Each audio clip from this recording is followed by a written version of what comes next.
Hey, just wanted to ask you about your experience playing in the game today, and also, of course, the talking point's going to be the 3 own goals. But it was a great win for you guys today. What was your take on your overall performance? I'm happy with the result. Glad to contribute to some of the goals, and personally, I wish I would have made more space for myself to get on the ball more and go 1v1, but it was just a great overall group team performance. Thanks, Sophie. Let's go to Jenna Tonelli. Go ahead, Jenna. Hi, Midge. Congratulations on the result.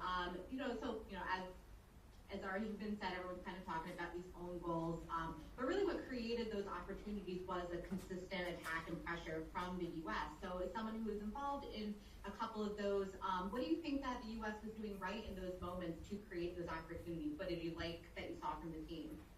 Yeah, I mean, it says own goal, but I mean, you can't take away from the fact that we did a lot of great work to put the ball in good spaces. And, you know, one of the things that I've learned from playing on the back line is that we try to put the ball in spaces where no matter who touches it, it's going to go in the goal. It's really hard to defend.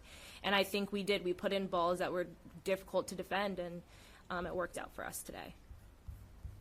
Awesome, thanks so much. And a quick follow-up, talking about you playing on the back line, you're obviously been playing on the front line mostly, so can you just talk a little bit about, whether or not you prefer that and we can see you in that front line moving forward? Yeah, I prefer to be on the field, so. Great answer. Thanks so much. Let's go to Steve Goff. Go ahead, Steve. Hi, Midge. Thanks for your time. Is there you play this game at various levels, and you've seen a lot of things, I imagine. When you see an opponent go through what Michaela Moore went through with the own goals today, is there part of you, even as a opposition, that feels for her as a player and a person? No. I mean, I feel like we're kind of trying to blow up the own goals thing into something bigger than it is. I mean, this is sports. It happens.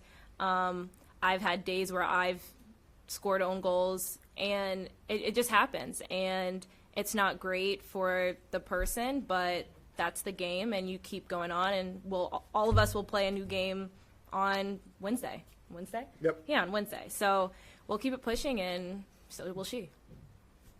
Great. Thank you. Thanks, Steve. Let's go to Grant Little. Go ahead, Grant. Hi, thanks for taking the time. You talked a little bit about your performance individually, but I was wondering if you talk about the front line of you, Sophia Smith, and Katarina Macario in that first half and the interchangeability, and how the three of you used that to pull New Zealand out of position.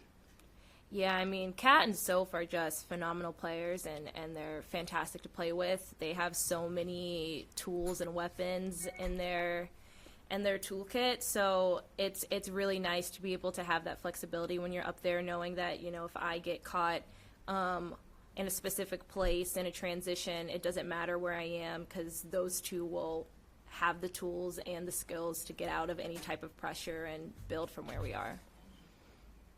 Awesome, thank you. Last two for Midge. Let's go to Andrew Jones. Go ahead, Andrew. Thank you. 100% congratulations on performance, particularly being dangerous in the first half.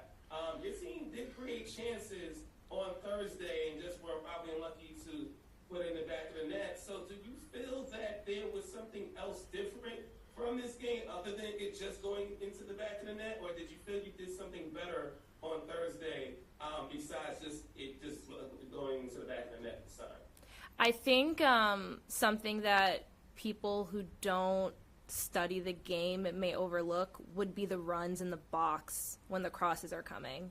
I think this time we had really good runs in the box, filling in all of the gaps, and it forced the defenders to be in positions that are hard to defend the ball when you're facing your own goal. So I think that would be a big difference that contributed a lot to the success we had off crosses. Well said, Midge. Last one for Midge goes to Andrea Canales. Go ahead, Andrea. Hi, Midge. In this country's kind of recent racial reckoning, a lot of soccer players have come forward, minority soccer players, to say that in some of the teams that they've played on, they've been the only person of color, and to be on a team right now, the U.S. Women's National Team, which is kind of, allowing a lot of new players a chance, and you're up there in the front line with Kat and Sophia and Elena and other players. Does that, do you look around and think that that's different from how you grew up playing, and how does that make you feel? It's definitely different from how I grew up playing. I think that it's wonderful that there are people on the team representing tons of different demographics on all sorts of different spectrums. I think that's the beautiful thing about the United States in general. So yeah, it's great.